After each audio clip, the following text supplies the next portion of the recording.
જય શ્રી કૃષ્ણ। 3 ટાઈપના મરચાં લેશું। આ સાવ મોરા છે, એકી મરચાં લેશું।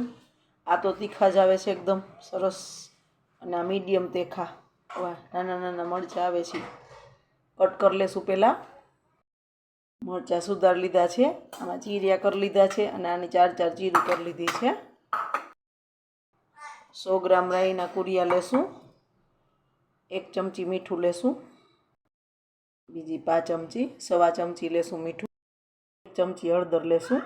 બધું કોરું મિક્સ કરી લેશું। 1.5 પાવડું તેલ લેશું, મિક્સ કરી લેશું।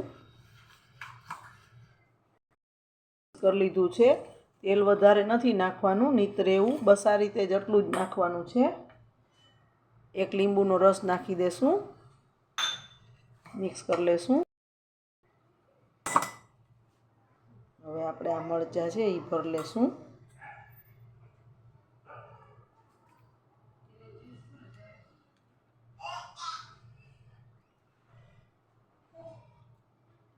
આ રીતે બધા ભરી લેશું। ભરી લીધા છે।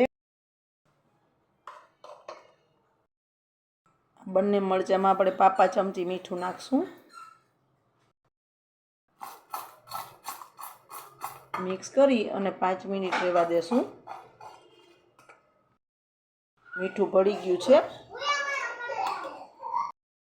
બંને મરચાંમાં મસાલો નાખી દેશું। સરખો વધતો ઓછો નાખી શકાય, આપણે 3-4 ચમચી જેવો નાખશું। 2-3 ચમચી મિક્સ કરી લેશું સરખો।